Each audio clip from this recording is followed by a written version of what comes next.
Shri fibre news కి స్వాగతం. ముందుగా హెడ్లైన్స్.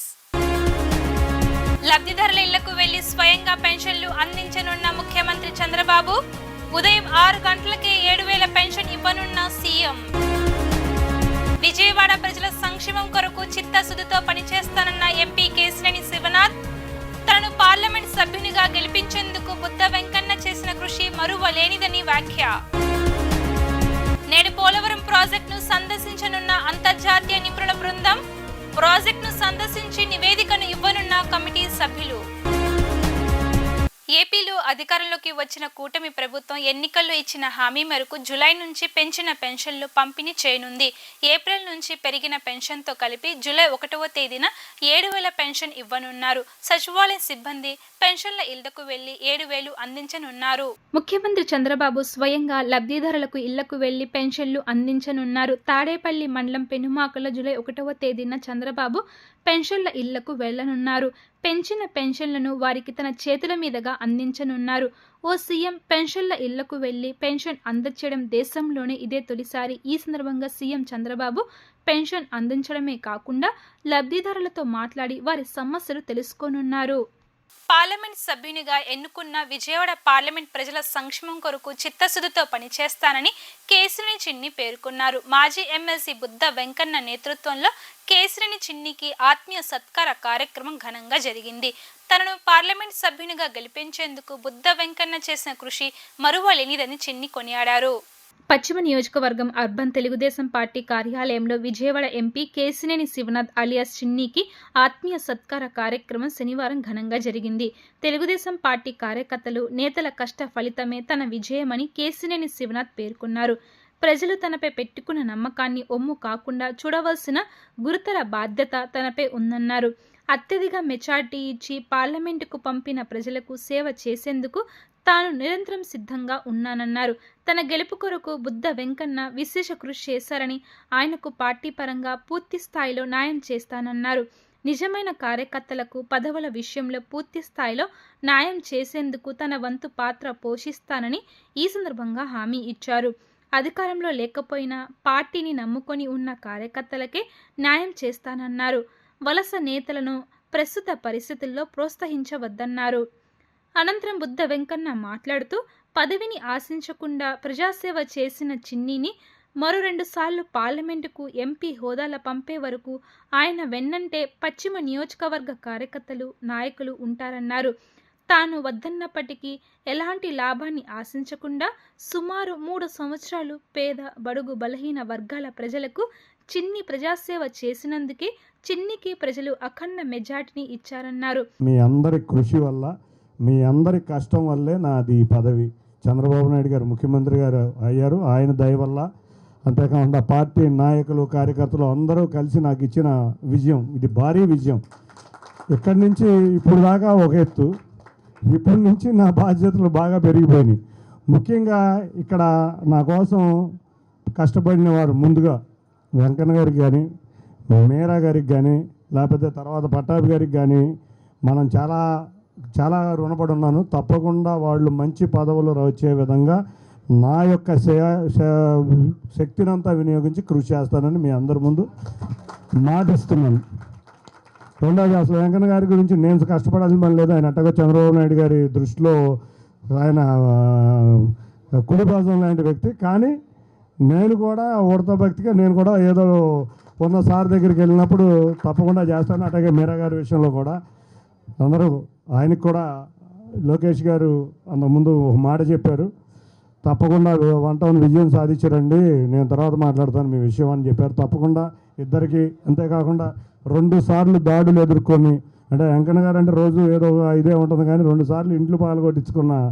ఎందుకంటే మేము చంద్రబాబు గారి కోసం పనిచేస్తాం, చంద్రబాబు గారి కోసం ప్రాణాలు ఇస్తాం, చంద్రబాబు గారి కోసం ఏమైనా చేస్తాం. మా తమ్ముడు ఇందాక చెప్పాడు నాని గురించి. నానికి మాకు వ్యక్తిగత గొడవలు లేవు, నానికి ఎంపీ గారికి వ్యక్తిగత గొడవలు లేవు, మేరా గారికి గారి వ్యక్తిగత గొడవలు అయితే ఏం లేవు మాకు. నిజంగా చెప్తున్నాం, ఇవాళ కూడా చెప్తా. ఆయన పార్లమెంట్ మెంబర్ అయిన కాంచి చంద్రబాబు, మీరు అనుకుంటారు రెండోసారి పార్లమెంట్ మెంబర్ అయిన తర్వాత చంద్రబాబు గారిని ఎదురుస్తున్నారని. కాదు నాన్న, మీకు తెలియని విషయం ఏంటంటే ఆయన మొదటిసారి పార్లమెంట్ మెంబర్గా నామినేషన్ వేసి నామినేషన్ విత్డ్రాల్ అయిపోయిన తర్వాతే చంద్రబాబు గారికి ఎదురు తిరగడం మొదలుపెట్టాడు. అది మాకు తెలుసు కాబట్టి, మేమంతా తెలుసు కాబట్టి అతనికి వ్యతిరేకంగా, ఆయన చేసే పనులకు వ్యతిరేకంగా, మేము పార్టీకి వ్యతిరేకం కాదు, పార్టీకి ఎవరికి వ్యతిరేకం కాదు, పార్టీ మీద, పార్టీలో ఉన్నటువంటి నాయకుల మీద మేము బతికి ఉండగా ఎవరి మీద స్టేట్మెంట్ ఇవ్వం. ఎందుకు అంటే పార్టీని చెడగొట్టడానికి అయితే ఇవ్వాలి, కానీ పార్టీని బాగు చేయడానికి ఇవ్వకూడదు. కాబట్టి మేము ఎప్పుడు ఇవ్వం. కాబట్టి ఇవన్నీ మీకు చెప్పాలి. ఇవాళ చిన్ని గారి నాయకత్వంలో మా తమ్ముడు చెప్పాడు, ఈ రోజు నుంచి టీం టీడీపీ అధ్యక్షుడిగా ఎంపీ గారిని మేమందరం ఎన్నిక చేస్తున్నాం. పోలవరం ప్రాజెక్ట్ ఎందుకు నిలిచిపోయింది, ప్రాజెక్ట్ నిర్మాణంలో అడ్డంకులు ఏమిటి, పనులను తిరిగి ఎలా ప్రారంభించాలి అనే అంశాలపై ఇవాళ ఇక్కడికి చేరుకున్న అంతర్జాతీయ నిపుణుల బృందం పరిశీలించనుంది. 4 రోజుల పర్యటనలో భాగంగా కాఫర్ డ్యాంలు, డయాఫ్రమ్ వాల్ను పరిశీలించిన అనంతరం పనుల పురోగతిపై నివేదిక ఇవ్వనున్నారు. పోలవరంలో కీలక సాంకేతిక సవాళ్లను పరిష్కరించేందుకు అంతర్జాతీయ జలవనరుల నిపుణుల బృందం నేడు ప్రాజెక్టును పరిశీలించనుంది. కెనడాకు చెందిన 4 నిపుణులు శనివారం ఢిల్లీకి చేరుకున్నారు. నేటి నుంచి వారు పోలవరంలో తమ పని ప్రారంభించనున్నారు. 4 రోజుల పాటు అంతర్జాతీయ నిపుణులు అక్కడే ఉంటారు. మొదటి 2 రోజుల పాటు ప్రాజెక్టును పూర్తిగా పరిశీలిస్తారు. ప్రతి కట్టడాన్ని క్షుణ్ణంగా పరిశీలించేలా పర్యటన షెడ్యూల్ సిద్ధమైంది. ఆ తరువాత మరో 2 రోజుల పాటు సమస్యలను పరిష్కారాలపై మేధోమథనం చేయనున్నారు. సిఎస్ఎంఆర్ఎస్ సంస్థ ప్రతినిధులు, వాక్పోస్, బావర్, కెల్లార్, మేఘా కంపెనీ ప్రతినిధులు, అంతర్జాతీయ డిజైన్ సంస్థ ఆఫ్రీ ప్రతినిధులు ఇందులో పాల్గొంటారు. ఆ తరువాత నైపుణ్య ఏజెన్సీలు, నిపుణులతో అంతర్జాతీయ నిపుణుల బృందం చర్చించనున్నారు. పేదల కడుపు నింపేందుకు ప్రభుత్వం చౌక ధరల దుకాణాల ద్వారా పంపిణీ చేస్తున్న రేషన్ బియ్యం పక్కదారి పట్టింది. కాకినాడ కేంద్రంగా వేల టన్నులు దేశ సరిహద్దులు దాటిపోతుంది. పౌర సరఫరాల మంత్రి నాదెళ్ల మనోహర్ కాకినాడ గోదాములో నిల్వ చేసిన రేషన్ బియ్యాన్ని ప్రత్యక్షంగా తనిఖీలు చేశారు. పట్టుబడిన బియ్యాన్ని సీజ్ చేయడంతో పాటు పలువురిపై కేసులు నమోదుకు ఆదేశించారు. మొత్తం వ్యవహారాన్ని సిఐడికి అప్పగించినట్లు మంత్రి మనోహర్ తెలిపారు. రాష్ట్రంలో పేద ప్రజల పొట్టకొట్టి అక్రమంగా ఆఫ్రికన్ దేశాలకు రేషన్ బియ్యం ఎగుమతి చేస్తున్న అక్రమార్కుల గుట్టు రట్టయింది. కాకినాడలోని గోదాములో యాంకరేజ్ పోర్టులో నిల్వ చేసిన వేలాది టన్నుల బియ్యాన్ని పౌర సరఫరాల శాఖ మంత్రి నాదెళ్ల మనోహర్ ప్రత్యక్షంగా తనిఖీ చేశారు. వ్యవస్థీకృత రేషన్ మాఫియా అక్రమాలపై సమగ్రమైన నివేదిక తయారు చేసి ఈ కేసును సిఐడికి అప్పగిస్తామని ఆయన తెలిపారు. తనిఖీలు పూర్తయ్యే వరకు ఎగుమతులు నిలిపివేయాలని పోర్టు అధికారులను ఆయన ఆదేశించారు. కాకినాడ జిల్లాలో 2 రోజులు పర్యటించిన మంత్రి నాదెళ్ల మనోహర్ యాంకరేజీ పోర్టులో గోదాములు, బాధ్యులలో బియ్యం తరలిస్తున్న లంగరు రేవు పరిశీలించారు. మొత్తం 12,915 మెట్రిక్ టన్నుల నిల్వలు సీజ్ చేశామని మంత్రి మనోహర్ తెలిపారు. గోదాముల యాజమానులపై కేసులు నమోదు చేయనున్నట్లు తెలిపారు. యాంకరేజీ పోర్టు అధికారులపైన విచారణ చేయిస్తామని మంత్రి హెచ్చరించారు. దాదాపు 7,615 మెట్రిక్ టన్నులు నిన్న సీజ్ చేయడం జరిగింది. ఈరోజు యాంకరేజ్ పోర్ట్లో కూడా వీళ్ళు ఇదే విధంగా దుర్మార్గంగా వీళ్ళు పేద ప్రజల పొట్ట కొట్టేసి బియ్యాన్ని ఎగుమతి చేసి ఆఫ్రికన్ దేశాలకి చాలా దారుణంగా మన దేశాన్ని కూడా చెడ్డపేరు తీసుకొస్తున్నారు. ఇది ఎంత అక్రమంగా అన్యాయంగా చేస్తున్నారంటే అటువంటి బియ్యం సరఫరా చేసి పేద దేశాల్లో అక్కడ భారీ అవినీతికి పాల్పడి వీళ్ళు ఈ విధంగా ఇక్కడి నుంచి ఎక్స్పోర్ట్ చేస్తుంటే వెళ్తే ఈరోజు యాంకరేజ్ పోర్ట్లో నేనే ఆశ్చర్యపోయాను. ఈ ద్వారంపొడి కుటుంబం మొత్తం కాకినాడ పోర్ట్ని కబ్జా చేసి అడ్డాగా చేసి యాంకరేజ్ పోర్ట్ని ఉపయోగిస్తున్నారనేది పుంకాలుగా మనం మీడియా సోదరుల ద్వారా చదువుతూనే ఉన్నాం, చూస్తూనే ఉన్నాం. కానీ ఈరోజు మేము సందర్శించినప్పుడు ప్రధానంగా అశోక ఒకటి, తర్వాత H1 ఒకటి, ఈ రెండిట్లో కూడా తనిఖీలు చేసినప్పుడు పబ్లిక్ డిస్ట్రిబ్యూషన్ సిస్టంలో ఉండాల్సిన బియ్యం ఇక్కడ ఆధారాలతో సహా మాకు దొరికింది. సో 2,800 మెట్రిక్ టన్నులు అశోకాలో అయితే H1లో 2,500 మెట్రిక్ టన్నులు, అంటే 5,300 మెట్రిక్ టన్నులు ఈరోజు ఉదయం ఈ తనిఖీలో మేము సీజ్ చేసాం. పోర్టు అధికారి గారు కూడా నేను రిక్వెస్ట్ చేశాను షిప్పింగ్ మొత్తం ఆపేయమని. ఖచ్చితంగా ఇంకా లోతుగా తనిఖీలు చేయాలి. జాయింట్ కలెక్టర్ గారు, ఎండి గారు ఒక టీం ఫామ్ చేసి మిగతా గోడౌన్స్ ఏవైతే పోర్ట్ ఏరియాలో ఉన్నాయో వాటన్నింటినీ కూడా తనిఖీ చేసి మేము అనుకునే విధంగానే పారదర్శకంగా, నిజాయితీగా పేద ప్రజల సొమ్ము, మన దేశానికి సంబంధించిన సొమ్ము వీళ్ళ అవినీతి కోసం ఉపయోగించుకోవడం అనేది మేము ఇంకా జరగనివ్వం. ఎట్టి పరిస్థితుల్లో కూడా ఈ వ్యవస్థ మార్పు కోసం నిజాయితీగా పనిచేసే వ్యక్తుల్ని ముందుకు తీసుకొచ్చి జాగ్రత్తగా పారదర్శకంగా ఈ ప్రాంతంతో మొదలుపెట్టాం. ఈ క్లీనప్ అనేది నేను మొదటి నుంచి కూడా అంటూనే ఉన్నాను. ఇక్కడ ఒక కార్టెల్ ఏర్పడింది. ఈ కార్టెల్ని బ్రేక్ చేయాలి. సమయం పట్టినా పర్లేదు, ఎంత కష్టమైనా పర్లేదు, ప్రతి గోడౌన్లో వెళ్ళి మేము చెక్ చేస్తాం. పీడిఎస్ రైస్ ఎక్కడైతే పేద ప్రజల కోసం డిస్ట్రిబ్యూషన్ కోసం రాష్ట్ర ప్రభుత్వం నుంచి ఇంత ఖర్చు చేసి మేము వెచ్చించి క్షేత్రస్థాయిలో అందిస్తున్నామో కార్డుదారులకి లబ్ధి కలగడం లేదు, అక్కడ రైతుకి అన్యాయం జరుగుతోంది. ఆ పరిస్థితి రాకుండా చూడాల్సిన బాధ్యత మా అందరిపైన ఉంది.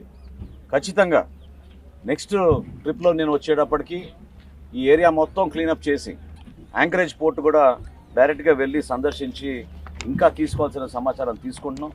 పోర్ట్ అధికారులు కూడా కొంచెం అప్రమత్తం అవ్వాల్సిన అవసరం ఉంది. ఎందుకంటే ఎవరేం తీసుకొచ్చి స్టాక్ చేశారో మాకు సంబంధం లేదనే విధంగా వాళ్ళు మాట్లాడుతుంటే అది మేము ఊరుకోం. అది అందరం బాధ్యత తీసుకోవాల్సిందే.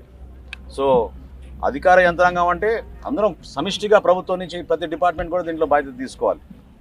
ఎట్టి పరిస్థితుల్లో కూడా ఈ క్లీనప్ జరిగేటట్టు ఈ ప్రాంతానికి మరొకసారి ప్రజలు ఏ విధంగా ఆశించారో ఒక మంచి ప్రభుత్వం, మంచి పరిపాలన తీసుకొచ్చే విధంగా మేము అందరం కూడా కష్టపడి ముందుకెళ్తాం. సమగ్రమైన రిపోర్ట్ తయారు చేసినాక మేము ఇది సిఐడికి హ్యాండ్ ఓవర్ చేస్తాం. ఒక నిర్ణయం తీసుకుని రాష్ట్ర ప్రభుత్వం తరఫున నిర్ణయం తీసుకుని చేస్తాం. తప్పకుండా మాకున్న అనుభవం అవగాహనతోటి చాలా క్లియర్గా అర్థమైంది, వీళ్ళు పీడిఎస్ రైస్ని దారి మళ్లిస్తున్నారు, అన్యాయానికి పాల్పడుతున్నారు, అవినీతికి పాల్పడ్డారు.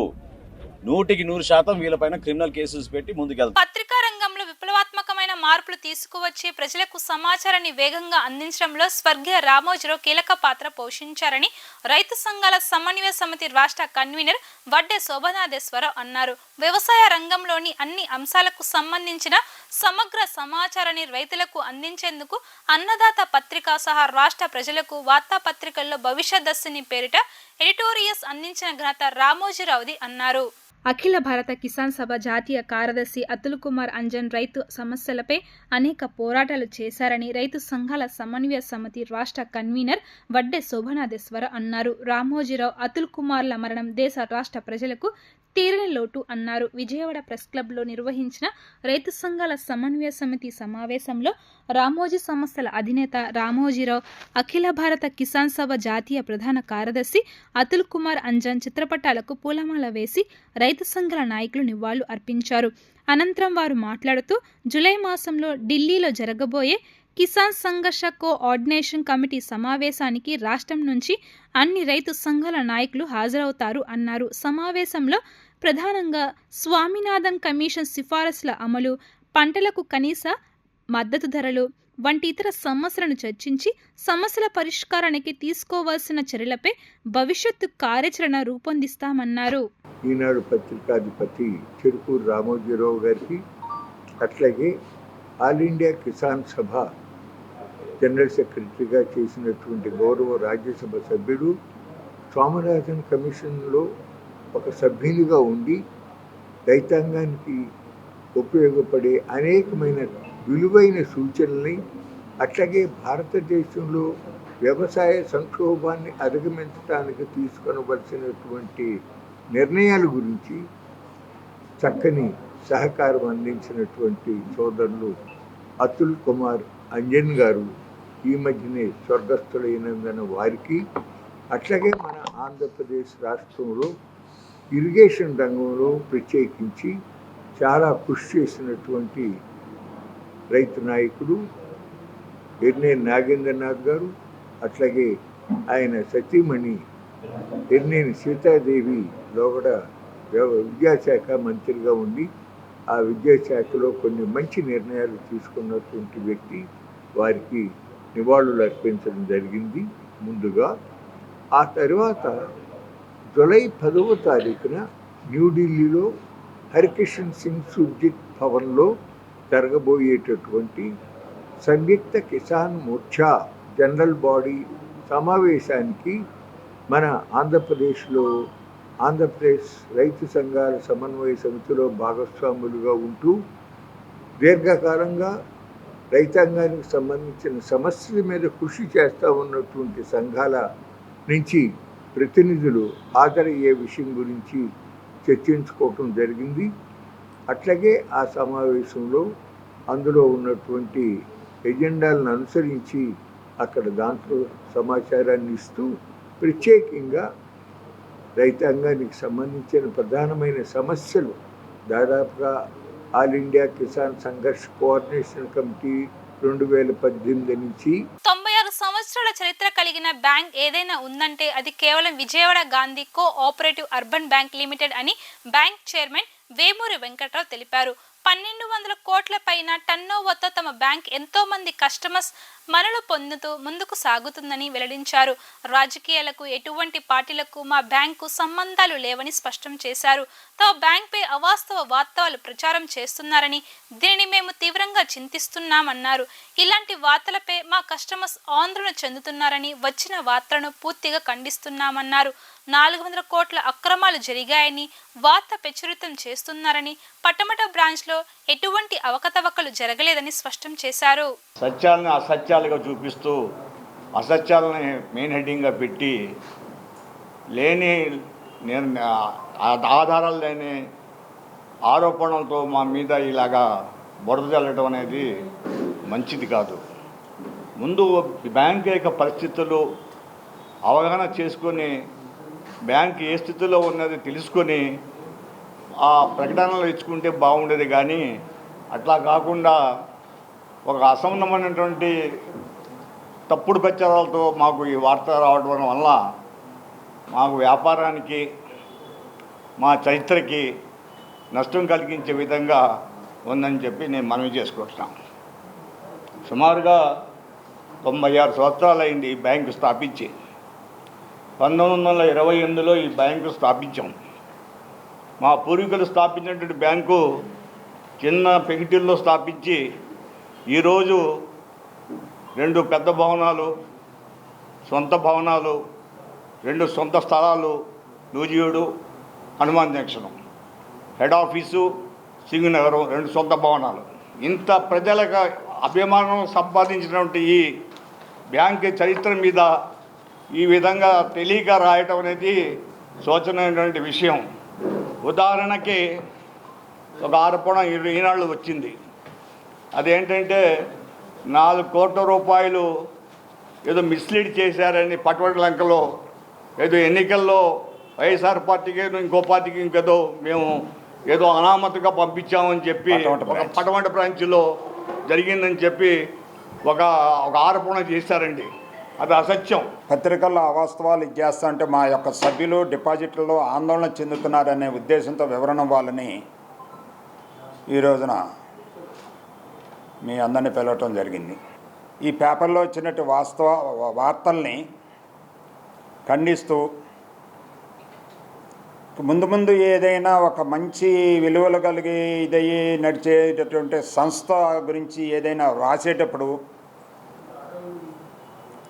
అక్కడ ఉన్నటువంటి యాజమాన్యంతో కానీ బోర్డుతో కానీ సమావేశం నిర్వహించి వాస్తవాలు తెలుసుకుని రాస్తే జగన్ పాలనలో ప్రజలు ఎన్నో ఇబ్బందులు పడ్డారో వచ్చే వినతులు చూస్తుంటే అర్థమవుతుందని సీఎం చంద్రబాబు తెలిపారు. ప్రజా సమస్యలు ఎన్నో ఉన్నాయి, వాటన్నిటినీ పరిష్కరించవలసిన బాధ్యత తనపై ఉందన్నారు. గత ప్రభుత్వం సరిగ్గా చేయలేదు కాబట్టి ఇన్ని సమస్యలతో ప్రజలు పోటెత్తుతున్నారని వెల్లడించారు.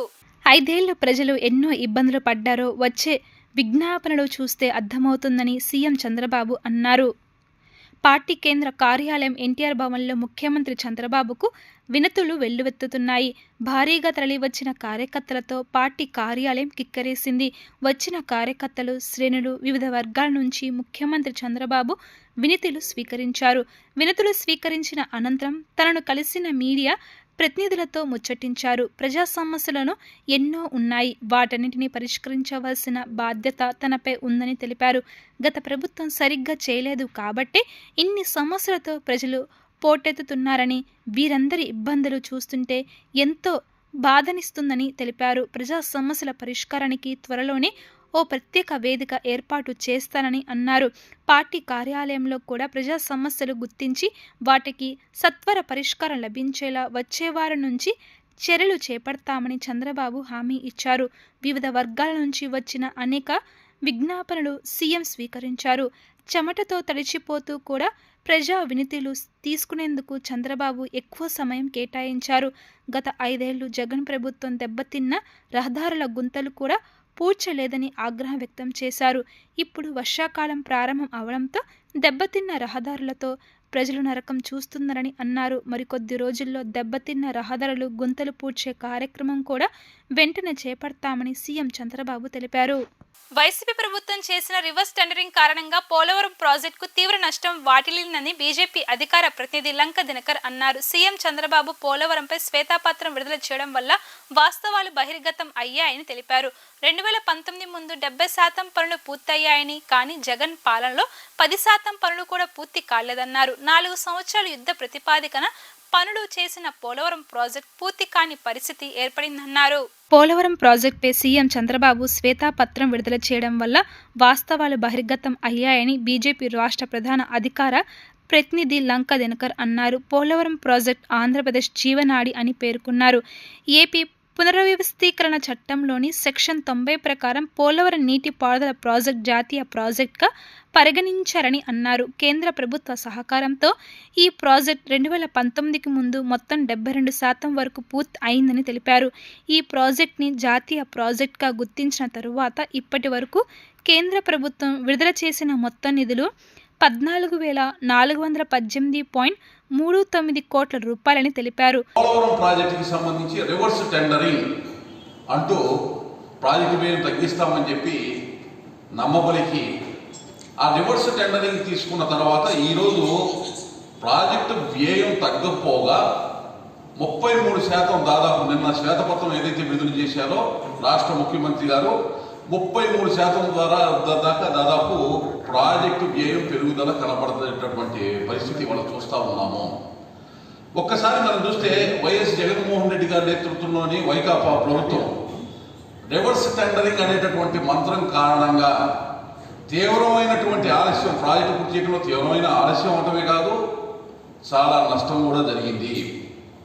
ఈ రివర్స్ టెండరింగ్ వల్ల భవిష్యత్తులో వచ్చేటటువంటి నష్టాలు, వ్యయ ప్రయాసాల గురించి ఈ యొక్క నిర్ణయం అప్పుడు ముఖ్యమంత్రిగా ఉన్న జగన్మోహన్ రెడ్డి గారు తీసుకోగానే 3 ఆగస్టు 2019న మేము స్పష్టంగా పత్రికలో ఆ రోజు విలేకరుల సమావేశంలో చెప్పడం జరిగింది. 3 ఆగస్టు 2019 ఒకసారి మీరు కనుక గమనిస్తే ఏదైతే అప్పుడు నవయుగ అనేటటువంటి కంపెనీ ఉంది దాన్ని తీసేసి రివర్స్ టెండరింగ్ అని చెప్పి తన అసమర్థీయ కంపెనీలకు ఇచ్చుకునేటటువంటి పరిస్థితి ప్రారంభించి ఆ రోజే చెప్పడం జరిగింది.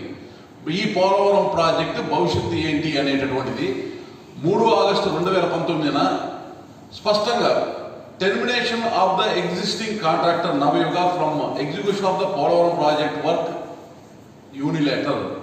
యూనిలేటర్లుగా వాళ్ళంతటా వాళ్ళు రాష్ట్ర ప్రభుత్వం తీసుకున్న నిర్ణయం. ఇది జాతీయ ప్రాజెక్టు, కేంద్ర ప్రభుత్వానికి కానీ కేంద్ర జలవనరుల శాఖ కానీ పీపీఏ కానీ ఎటువంటి అనుమతులు తీసుకోకుండా ఇష్టరీతిన చేసినటువంటి పరిస్థితి.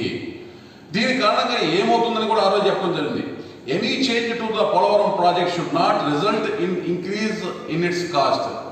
ఈ యొక్క రివర్స్ టెండరింగ్ వల్ల ఏ విధంగా కూడా వ్యయం పెరుగుదల ఉండకూడదు, ఎందుకంటే తగ్గుద్దని చెప్పారు ముఖ్యమంత్రి గారు. కాబట్టి ఆ రోజు మేము అంశాన్ని లేవనెత్తడం జరిగింది. అలాగే quality of the structure and completion of the project in the stipulated period time. ఈ యొక్క ప్రాజెక్టు నిర్ణీత కాల వ్యవధిలో పూర్తి కావాలి, అలాగే క్వాలిటీ కాంప్రమైజ్ కాకూడదు అని ఆగస్టు 3, 2019న మేము ఆ రోజు రివర్స్ టెండరింగ్ అన్న రోజునే చెప్పడం జరిగింది. ఈరోజు వాస్తవం ఏంటనేది చూస్తున్నాం. దాదాపు 33% పెరగటం, క్వాలిటీ కూడా. Human rights council of India Andhra Pradesh రాష్ట్ర ఆత్మీయ సమావేశం ఓ ప్రైవేట్ హోటల్లో జరిగింది. ఆంధ్రప్రదేశ్ జనరల్ సెక్రటరీ రంగయ్య నాయుడు మాట్లాడుతూ, మా సంస్థలో జాయిన్ అవ్వడానికి 500 రూపాయలు ఫీజు ఉంటుంది. ఆ సంస్థలో సభ్యత్వం పొందిన వారికి గుర్తింపు కార్డు ఇవ్వబడును. మా సంస్థలో సభ్యత్వం తీసుకున్న వారు ఎవరైనా బ్యాంక్ లోన్లు, అవసరమైన ఆరోగ్య సమస్యలైనా మా హ్యూమన్ రైట్స్ కౌన్సిల్ సహాయపడుతుంది. ఈ సంవత్సరం డిసెంబర్ 10న మానవ హక్కుల గురించి సదస్సు విజయవాడలో నిర్వహిస్తాం. ఉమ్మడి కృష్ణా జిల్లా ప్రెసిడెంట్గా శనివారం పంచకళ్ళ శ్రీనివాసరావు ఎన్నుకోవడం జరిగింది. మానవ హక్కులు అంటే మనం ఎవరెవరికి ఎలాంటి సహాయ సహకారాలు అందిస్తామో సభ్యులకు తెలియపరచడం అనేది మానవ హక్కులను భంగం ఈ సమాజంలో పెద్ద ఎత్తున జరుగుతుంది. బడుగు బలహీన వర్గాల ప్రజలకు అన్యాయం జరిగినప్పుడు వారు ఎవరికి దగ్గరలో వెళ్లాలో తెలియక అయోమయంలో ఉన్నారు. బలవంతుడు బలహీనుని అణగదొక్కే క్రమంలో ఎంతో మంది ఈ సమాజంలో బలైపోతున్నారు. ఇంటి దగ్గర చుట్టుప్రక్కల్లో ఎవరికైనా అన్యాయం జరిగినప్పుడు హెచ్ఆర్సీ సభ్యులు వారికి తోడుగా ఉండాలి. పోలీసుల దగ్గరకు చట్టం దృష్టికి తీసుకువెళ్లి వారికి న్యాయం జరిగేటట్లు చూడాలి అన్నారు. Human rights council of India HRC ఈ సంస్థ మరి హెడ్ ఆఫీస్ బొంబాయిలో ఉంది. ఇది గవర్నమెంట్ ఆఫ్ ఇండియాకి సంబంధించిన మినిస్ట్రీ తోటి రిజిస్టర్ అయి ఉన్న సంస్థ. ఇది పక్క అథరైజ్డ్ ఆర్గనైజేషను. దాని యొక్క శాఖ ఆంధ్రప్రదేశ్ శాఖ ద్వారా ఎన్నో బృహత్తర కార్యక్రమాలు మరి కోటేశ్వరరావు గారి ఆధ్వర్యంలో, రంగనాయుడు గారి ఆధ్వర్యంలో జరుగుతూ ఉన్నాయి. ఈవేళ మనం చూస్తే కనుక మానవ హక్కులకి భంగం చాలా పెద్ద ఎత్తున సమాజంలో జరుగుతూ ఉంది.